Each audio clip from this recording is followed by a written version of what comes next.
नौमंतखब वज़ीर-ए-आज़म शहबाज शरीफ की वज़ीर-ए-आज़म हाउस आमद चाको चौबंद दस्ते ने गार्ड ऑफ ऑनर पेश किया। वज़ीर-ए-आज़म शहबाज शरीफ का अमले से तारुफ कराया गया। ट्वीट में कहा, पाकिस्तान को मिलकर अजीम मुल्क बनाएंगे।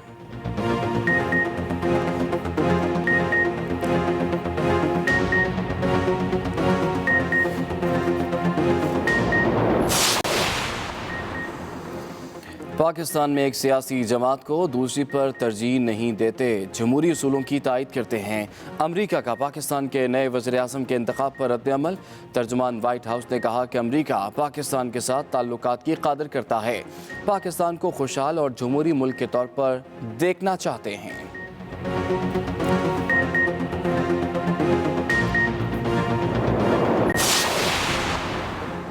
खत में रत्ती भर भी बैरूनी साजिश साबित हुई तो मुस्ताफ़ी हो जाऊंगा। नौमंतखब वज़ीर-ए-आज़म शहबाज शरीफ का ऐलान। कहा, कई दिनों से ड्रामा चल रहा है कि हुकूमत गिराने के लिए गैर मुल्की खत आया। पार्लियामेंट की सलामती कमेटी का इजलास बुलाया जाए, तमाम मुसल्लह अफवाज के सरबराहान DG ISI मौजूद हों और उन्हें ब्रीफिंग दी जाए।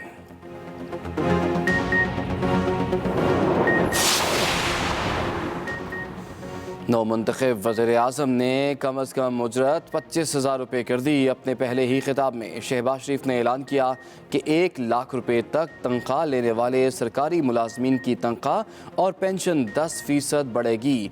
नौजवानों के लिए दोबारा लैपटॉप स्कीम लाने का ऐलान भी कर दिया। बेनज़ीर कार्ड फिर से बहाल कर दिया।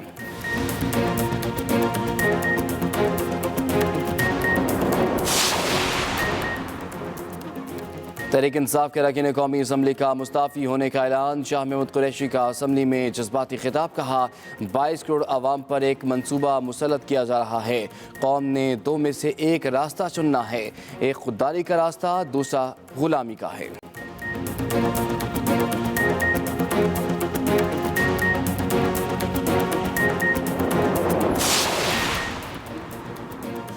चेयरमैन PTI इमरान खान का मुल्क में फौरी इलेक्शन का मुतालिबा। कहा, अवाम को फैसला करने दें कि वो किसको अपना वज़ीर-ए-आज़म बनाना चाहते हैं। दोबारा पार्लियामेंट में 2/3 अक्सरियत लेकर आएंगे। PTI अरकान ने इस्तीफ़े additional secretary general Amir Kiyani के पास जमा करवा दिए। इमरान खान 17 अप्रैल को कराची जाएंगे।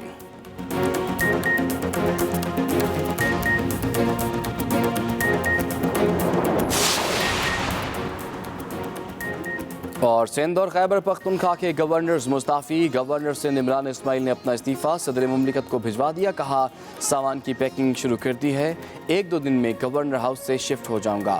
गवर्नर KP शाह फरमान ने भी अपना इस्तीफ़ा सदर मुमलिकत को भिजवा दिया।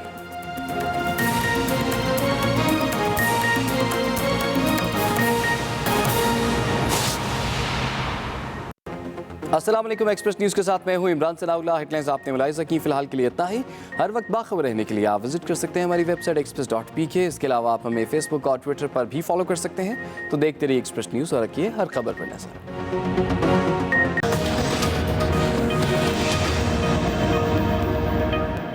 16 अरब रुपए का एक करप्शन का केस, 8 अरब रुपए का दूसरा केस। उस आदमी को जो भी सिलेक्ट करता है, इलेक्ट करता है प्राइम मिनिस्टर, इससे बड़ी मुल्क की तौहीन नहीं हो सकती। Let the people of Pakistan choose between a आज़ाद पाकिस्तान और एक गुलाम पाकिस्तान। ये है फैसला करने का। असद में शामिल होना एक नाजायज हुकूमत को लिजिटिमेट करने के मुतरादिफ होगा और हम इस गुनाह में शरीक नहीं होना चाहते। आज हमने तहरीक इंसाफ इमरान खान की मशावरत में तहरीक इंसाफ के दोस्तों ने फैसला किया है, इस नाजायज हरकत में हम शामिल नहीं होंगे। हम आज़ाद पाकिस्तान के ख्वाह हैं। आज हम मुस्तफ़ी होने का ऐलान कर रहे हैं। हम सब Now I request Mia Mohammad Shehbaz Sharif Sahab to please take the seat of the Prime Minister of the Islamic Republic of Pakistan. अस्सलामुअलैकुम नाज़रीन। एक्सपर्ट में मैं आपके साथ नबीला सिंधु। पैनल का तारुफ करवा दूं। पैनल में शामिल होंगे आमिर इलियास राना साहब, मोहम्मद इलियास साहब, ब्रिगेडियर रिटायर्ड हारिस नवाज साहब और साथ हासिल रहेगा फैसल हुसैन साहब का। बात करेंगे कि इमरान खान के तकरीबन 4 साल इक़्तिदार का सूरज ग़रूब हो गया और मुत्तहिदा अपोजिशन के मुत्तफ़िक़ा उम्मीदवार शहबाज शरीफ पाकिस्तान के 23वें वज़ीर आज़म मुंतखब हो गए। नवमुंतखब वज़ीर आज़म की तकरीब हल्फ़बरदारी आज रात 9 बजे होगी। हर नए वज़ीर आज़म की तरह नवमुंतखब वज़ीर आज़म शहबाज शरीफ ने कौमी असम्बली में धुआंधार खिताब किया। मुआशी, सियासी और सिफारती महाज पर खुलकर बात की, खुद को खादिम पाकिस्तान करार दिया और अवाम को रिलीफ देने के लिए बड़े बड़े ऐलानात कर दिए। लेकिन दूसरी जानिब साबिक वज़ीर आज़म इमरान खान ने नई हुकूमत के खिलाफ ऐलान जंग कर दिया है। PTI के तमाम अरकान ने कौमी असम्बली से इस्तीफे दे दिए हैं और एहतजाज के लिए सड़कों पर आने का ऐलान कर दिया है। इसी सिलसिले में पहला जलसा 17 अप्रैल को कराची में किया जाएगा। उधर गवर्नर सिंध, गवर्नर खैबर पख्तूनख्वा ने भी इस्तीफे देने का फैसला कर लिया। गवर्नर पंजाब का भी जल्द इस्तीफा दिए जाने का इम्कान है, जबकि सदर मुमलिकत आरिफ अलवी मुख्तसर रुखसत पर चले गए हैं। इसी मुनासबत से हमारे एक्सपर्ट के लिए पहला सवाल, नई हुकूमत नए चैलेंज, शहबाज शरीफ का कितना बड़ा इम्तिहान है? आमिर इलियास राना साहब, आपसे आगाज करेंगे। पाकिस्तान के 23वें वजीर आजम के तौर पे जब शहबाज शरीफ आज मुंतखब हुए हैं तो कोई 4.25 साल पहले ये सोचता नहीं था कि जो सिचुएशन, जिस तरह के हालात बना के PMLN को आउट किया गया था और सारी फैसिलिटेशन PTI के लिए मौजूद थी, और जो ये आज इलेक्टेबल्स को रो रहे हैं इमरान खान साहब, ये सारे घेर घार के हवाले किए गए। और फिर देखें कि जिनका आपने नाम लिया कि फलां ये गवर्नर्स जा रहे हैं, देखिए ये नहीं जाएंगे तो सैक होंगे, क्योंकि वो तो प्राइम मिनिस्टर का प्रोरोगेटिव है, उसमें कोई इलेक्शन थोड़ी होना है। वो जब चाहें किसी को गवर्नर मुकर्रर कर दें, जैसे बलूचिस्तान में भी तादी पार्टियों को गवर्नरशिप मिलनी है, MQM को कराची की मिलनी है, इसी तरह KP के लिए है, पंजाब के लिए है, तो ये सारे के सारे इज्जत और उसमें रास्ता होता है। लेकिन आज सदर मुमलिकत पर मुझे बहुत हैरत हुई, सारा दिन वो लोगों के साथ मशवरे करते रहे कि किस तरीके से ये हल्फ मैं रोक सकता हूँ। उन्हें किसी कानूनदान, रिटायर्ड जज ने ये मशवरा नहीं दिया कि आप इस तरीके से ये हल्फ रोक सकते हैं। तो फिर उन्होंने ये खबर चलवाई कि जी मैं बीमार हूँ। ठीक है, अल्लाह ताला उनको सेहत दे, लेकिन हमें पता है कि वहाँ कौन कौन जाते रहे, किन से उनके मशवरे हुए। मेरा ख्याल है कि वरना वो ये आबरूमंदाना अंदाज अपनाते स्पीकर की तरह कि मैं नहीं बैठता और मैं रिजाइन कर रहा हूँ, क्योंकि इम्पीचमेंट यानी मुआखजा तो उनका होना है। अब आप मुआखजे के जरिए जाएंगे तो फिर आपकी पेंशन भी नहीं होगी, आपको एक सारी उम्र के लिए घर नहीं मिलेगा, एक प्राइवेट सेक्टर नहीं मिलेगा, और अब आप रिजाइन अगर करते हैं तो आपको सब कुछ मिलता है, क्योंकि ये पेंशनेबल जॉब है गवर्नर और सदर की। तो ये इम्पीचमेंट से, वरना इनको वही काम करना चाहिए था जो इनकी पार्टी ने किया, लेकिन इन्होंने नहीं किया और ये इन्होंने आखिरी वक्त में इतला दिया। ठीक है, सदर मुमलिकत एक आईनी मनसब है, उन्हें इस मनसब के तकाज़ों का ख्याल रखना चाहिए था, नहीं किया। वो पार्टी के वर्कर स्पीकर भी बने, ये भी बन गए, ये इनका इख्तियार है। लेकिन बहरहाल शहबाज शरीफ ने बहुत अच्छे अंदाज से एक स्पीच डिलीवर की। उन्होंने ना तो अपने इत्तेहादियों को छोड़ा और ना पाकिस्तान के दोस्तों को भूले, यानी सऊदी अरब, चाइना से उन्होंने शुरू की, GSP+ की यूरोप से बात की, अमेरिका के साथ बराबरी के ताल्लुकात की बात की, टर्की की बात की, कि उन्होंने कुछ छोड़ा नहीं। और जो अश्कशोई वो इस वक्त कर सकते थे कि सिविल और मिलिट्री पेंशनर जिनको नहीं, मतलब अभी 15% सिर्फ फेडरल गवर्नमेंट ने कुछ डिस्पैरिटी अलाउंस दिया था 1 से ग्रेड 19 तक के, लेकिन ये 1 से 22 तक के तमाम पेंशनर्स को बहरहाल 10% दे दिया है और 25 हज़ार रुपये कम से कम तनख्वाह मुकर्रर की है। बाकी उन्होंने अपील किया है कि लोग जो 1 लाख की तनख्वाह वाले हैं, लोग अगर बढ़ाना चाहें तो 10% बढ़ा दें। अल्लाह करे कि लोग सुन लें उनकी और कोई अच्छी बात हो जाए।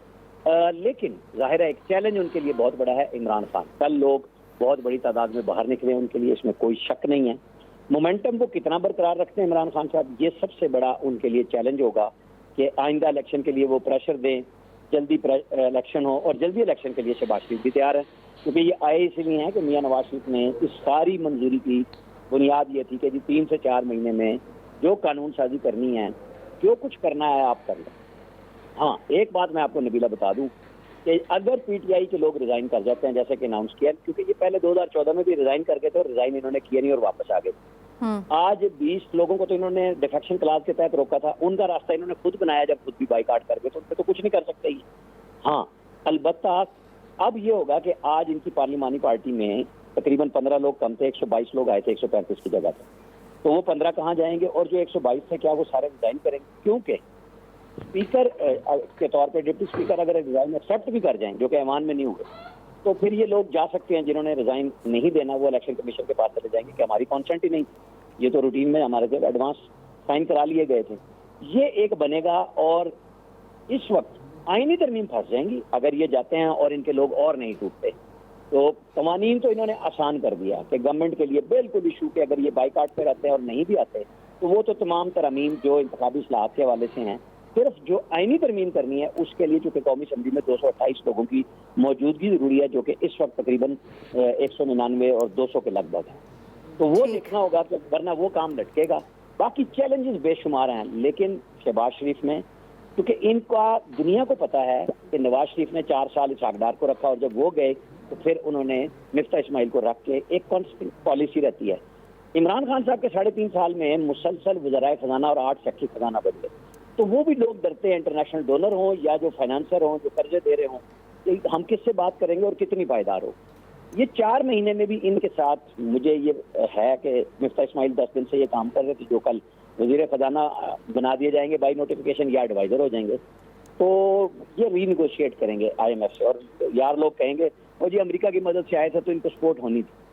आपको पाकिस्तान चलाना है तो आपको देखें, IMF अगर आपको सर्टिफिकेट ना दे और आप डिफॉल्ट कर दें, आपको इस्लामिक बैंक भी पैसे नहीं, दुनिया का कोई फाइनेंशियल इंस्टीट्यूशन आपके साथ हाथ नहीं मिलाए। तो ये बहुत जरूरी है कि आपको सब इदारों के साथ रेपो में रखना है। और मेरे हिसाब में तो एक अच्छा दिन का आगाज किया, आप देखें चैलेंजेस से कैसे उबर रहा। ठीक है आमिर साहब, ये भी रहनुमाई कीजिएगा कि इस हुकूमत की मुद्दत क्या होगी, 7 माह या फिर जो टेन्योर अभी चल रहा है उसको मुकम्मल किया जाएगा? देखें अभी तक कोई ऐसी इतला नहीं है कि ये 3 से 4 महीने से ज्यादा की हुकूमत हो, क्योंकि टेन्योर वाली बात तो बिल्कुल नहीं है। बिलावल भुट्टो जरदारी ने भी इवन कह दिया कि हम जल्द शफाफ इलेक्शन के लिए कवानीन बना के नए इलेक्शन पे जाएंगे, यानी पीपल्स पार्टी का ये इंडिया आया। स्टार्ट में जब हम बताते थे इसी प्रोग्राम में कि आसिफ अली जरदारी ने सिर्फ 2 बातें कही थी कि पंजाब में मेरा वज़ीर आला परवेज़ लाई है, मुझे मरकज और पंजाब में कुछ नहीं चाहिए, सिंध असम्बली में नहीं छोड़ूंगा। तो उनको तो उन्होंने नॉमिनेट भी करा लिया था वज़ीर आला परवेज़ लाई का, लेकिन PTI के साथ डील हो गई। उसके बाद से जरदारी साहब खामोश हैं और बिलावल बोल रहे हैं कि जी इलेक्शन के लिए हम भी रेडी होंगे। ये देखना होगा क्योंकि 3 से 4 महीने बहुत हैं और 4 महीने इलेक्शन कमीशन को हल्का बंदियों के लिए चाहिए, लिहाजा 4 महीने तो यही रहेंगे और अगर ये असम्बली छोड़ते हैं तो फिर उसके 3 महीने बाद इलेक्शन जाके होंगे, तो 7 महीने ओवरऑल होंगे और 4 महीने की ये गवर्नमेंट होगी। और इस दौरान अगर ये जिसका अब इमरान खान नाम नहीं लेते कि जो उनकी बैड परफॉर्मेंस थी, बैड गवर्नेंस थी, वो सिर्फ अमेरिका खेल रहे हैं, तो लोगों को जवाब, क्योंकि ये बढ़ेंगे तो वो सारा जवाब लेगेसी लेके चलेंगे, तो विरासत का जवाब भी इन्हीं को ही देना पड़ेगा। लिहाजा कुछ इकदाम ऐसे करके कि पाकिस्तान की इकोनॉमी ठहर जाए। ये इलेक्शन में जाते हैं इमरान खान भरपूर अंदाज से, ये एक जमहूरियत है, उन्होंने रिजाइन करना तो ये उनका राइट है, उनको कोई रोक नहीं सकता। और वो रोके और वो जाएं, लोग उनके लिए दीवानावार भी हैं, बिल्कुल ठीक बात है, जो उनके साथ चलना चाहते हैं। फिर अपना शफाफ इलेक्शन की ही बात हो रही है, तो बहरहाल उनको इस हद तक आना चाहिए था, क्योंकि वो कह गए हैं, वो तो खैर नहीं आएंगे। अगर उनके मुनरिफीन आते हैं तो शायद आईनी तरमीम भी बन जाए, और अगर कुछ बैठ जाते हैं तो, लेकिन इनको टफ टाइम अपोजिशन के तौर पे इमरान खान साहब को यहाँ देना चाहिए था। लेकिन उन्होंने चूंकि स्टांस बनाया अमेरिका वाला, ताकि लोग उनसे उनकी कारकर्दगी ना पूछे, तो टाइम ले लिया उन्होंने।